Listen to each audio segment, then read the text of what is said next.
G'day ladies and gents, and welcome to my top 10 vehicles of 2019. 2019 has been an absolutely massive year for War Thunder, with hundreds of new vehicles coming to the game, although, some of them copy-paste, but let's not talk about that one. 2019 has probably been the biggest year, and has had the most change on War Thunder in the long run, especially considering the 10.3 battle rating spread, and some of the older vehicles coming back into flavour.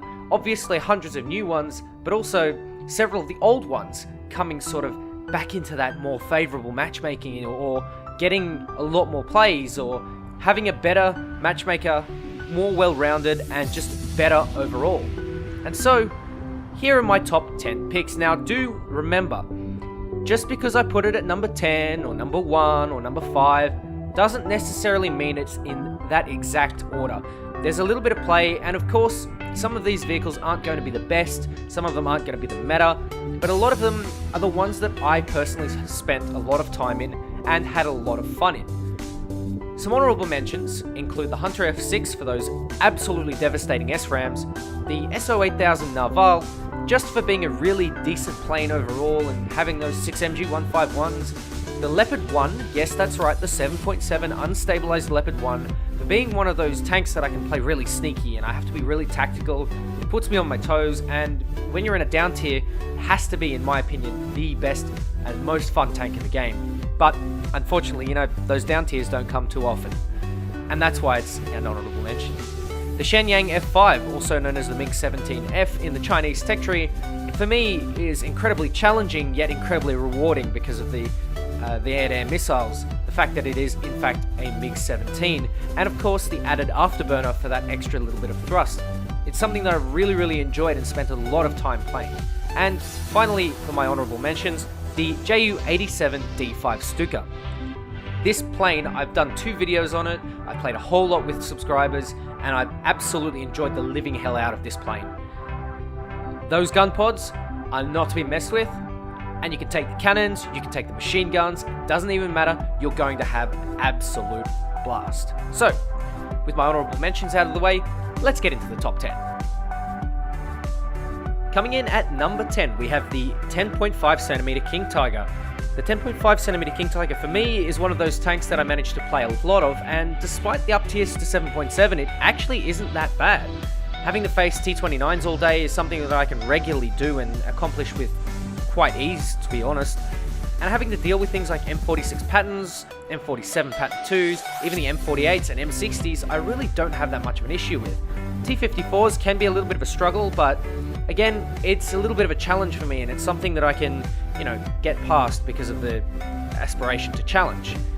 The King Tiger 105 for me combines decent mobility, decent gun, and that lovely big caliber. And of course, who can forget the armor, which, although admittedly isn't really that great for facing against HeatFS, it certainly is decent and can take more than one shot, which is just enough that I need to get that final shot back and to send them back to the hangar. Coming in at number 9, we have the IJN Yudachi, which is in fact the only ship to feature on this list. I would have also featured the Kern, but it's not quite my style. I much prefer the Yudachi. It has an amazing array of torpedoes and a decent array of guns which have a timed fuse, which is extremely helpful for shooting down planes, and also for dealing with torpedo boats. But that high explosive shell does enough damage to torpedo boats, and the rate of fire is pretty much good enough to deal with some destroyers. But it also makes me consider the way I have to play my destroyers. I have to be smart, I have to be sneaky, I have to get the first shot off, I can't be spotted, and it really brings in that sort of destroyer gameplay that I thought at one point was really missing from War Thunder ships. So, at number 9, the IJN Yudachi. Coming in at number 8, we have the F9F8 Cougar. The Cougar is one of those planes that has sort of found its little niche, being down tier to 8.3, and is now quite strong. Doesn't still quite live up to the Sabres, but it's certainly one of those planes that is incredibly powerful at 8.3. Having recently been given 4 air-to-air missiles in the form of AIM-9Bs, the F9F Cougar combines energy retention, turning ability, low-speed handling, and the air-to-air missiles, which are fantastic for hunting bombers. It's one of those planes that I managed to get a really nice high kill game, and is in fact on YouTube for you guys to watch The pop-up will be on the screen in a second. The F9F8 for me is one of those planes that has become fresh and new since being down-tiered and with matchmaker changes. It's really great, and if you haven't flown it out, I would certainly recommend it. At number 7, we have the Centurion Mark 10. This is the last tank to be featured on this list, and honestly, it makes me feel like I'm a bit more of a jet guy than a tank guy, and more jet guy than a prop guy. Doesn't really matter though, because the Centurion Mark 10 is incredibly enjoyable. I used to hate this tank. I used to find it really frustrating to play. I'd always get outmatched by Panther 2s, I'd always get shit on basically by King Tigers, and that's because I didn't play it properly. Now, coming back to this tank after a few years, also with the up tiers, it is actually a bit more favourable. Having to fight against T-54s is really no problem for the Centurion Mark 10. It can deal with it fairly well with the APDS, and of course, if you want to be a little bit cheeky, you can hesh the Commander's cupolas, which for me is enough to put it on this list in the first place. The 105 hesh with the combination of decent armor, somewhat lacking mobility but stable, and of course the stabilized gun, not to mention the quick reload and everything else to go with it, makes it a really good number 7 pick. Coming in at number 6, we have the P-63C5. This plane exists in 3 different tech trees, but honestly it doesn't really matter if you have it in the French, the American, or even the Soviet tech tree. This plane is fantastic, and it's the combination of the 50 caliber machine guns, 37mm cannon, the engine in the center, the big wings, the nice flaps. Everything about this plane I really enjoy. I've been able to carry some incredible games with this, and I always get great dogfights playing the P-63. It takes a long time to learn, and I've really put in the effort to finally hone in on the P-63 and absolutely make it a monster. So much so that I've aced out at least one crew on the P-63s. It's absolutely fantastic. I used it to grind out one of my French trees, and I really just enjoy playing it. Cast bomber, it's got those 2 drops of 500-pound bombs, 3 of them total, and it's just a fantastic all-around plane. It's good for low altitudes, it's okay at high altitudes, it's great in a dogfight, and of course, you can get some beautiful reversals with that 37mm cannon.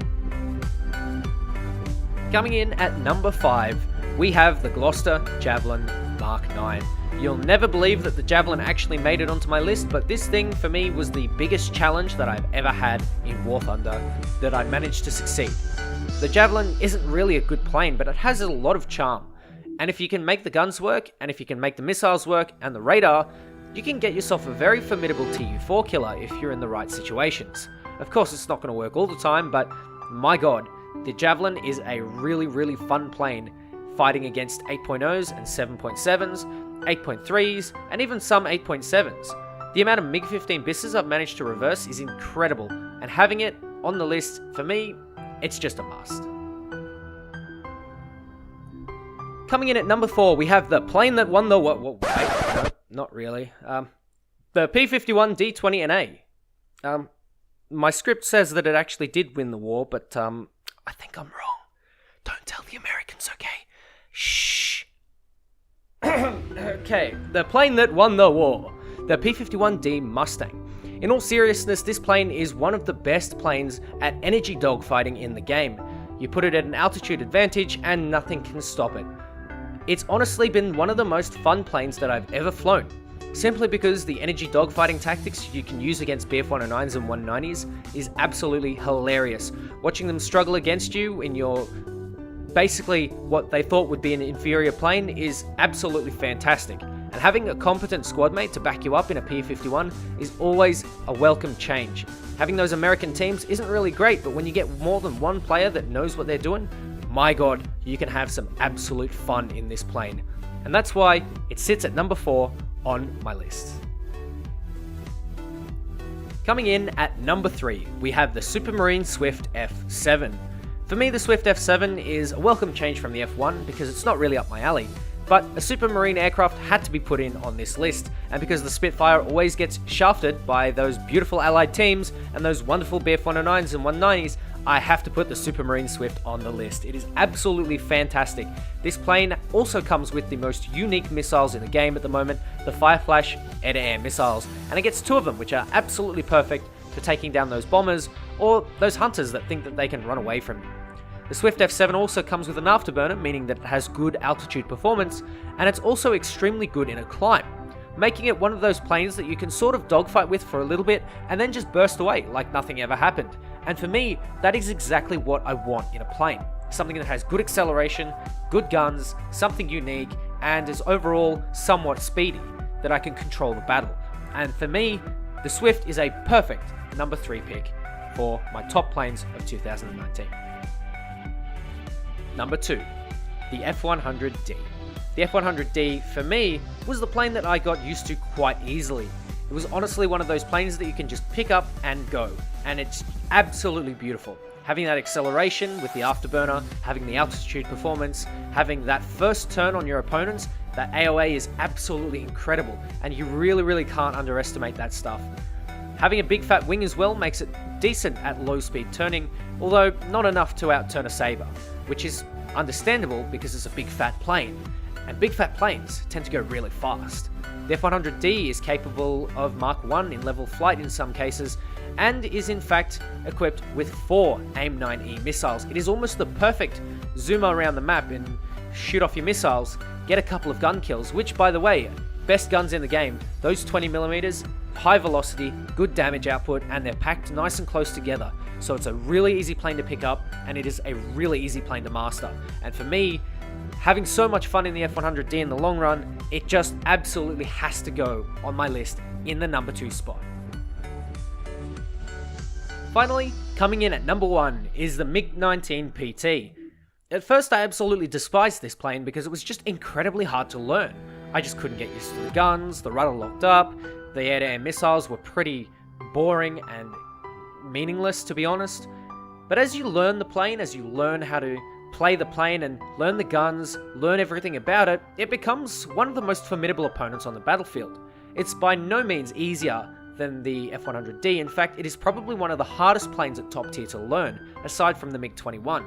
But the MiG-19 PT, when you learn it, is extremely rewarding, and then with the buff that has come recently with the introduction of the F4 Phantom, the MiG-19 is probably one of the best planes in the game at the moment. Having that absolutely monstrous acceleration at low altitude, being able to do pretty much everything that you wanted to except beat the F4 Phantom in a straight line, it's one of the most fun planes that you can possibly have, and it's great to have friendlies around with MiG-19 PTs because you can just dogfight as much as you want. Because the MiG-19 has acceleration, it has climb rate, it has the guns when you need them, and it also has those air-to-air missiles for when your opponent is nice and slow, so you can pick them off when they can't maneuver out of your way. It's, for me, the best plane that I've ever flown in War Thunder, period. It has reminded me of why I love the game and why I love jets. It's just so difficult to learn, but when you master it, it is easily some of the most monstrous stuff in the entire game. And for me, that is exactly why it gets the top position in my top 10 vehicles of 2019. So ladies and gents, this is my top 10 vehicles list for 2019. Of course, the honorable mentions are great too, and there are so many more that I wish I could have included, but I just had 10 spots to spare, and it really wasn't that amazing. Honestly, there are so many great vehicles in this game, so many that I haven't touched, so many that I haven't even flown yet, and there's just so much to cover. So what I want to do is I want to give it to you guys. What is your favorite vehicle of 2019? In fact, what are your top 10? What are your honorable mentions? Do you have a favorite lineup? Do you have a favorite battle rating? Do you have a certain premium vehicle that you really enjoy because it has a certain taste to it? Is there a certain event vehicle that you absolutely wished you could get, or you really enjoyed this year? Was it the Orbital HVG, which kind of should have made it onto my honorable mentions list? There are so many great vehicles in this game, ladies and gentlemen, and I hope you enjoyed every single one of them. For me, 2019 was a tough year, but I managed to get through it with the help of you guys, so thank you very much for all the support. It honestly means the world to me. Hopefully, looking forward to 2020, we'll have some absolutely amazing times. Stick with me, ladies and gentlemen, because I'm not going anywhere. Until then, take care, and I'll catch you next time.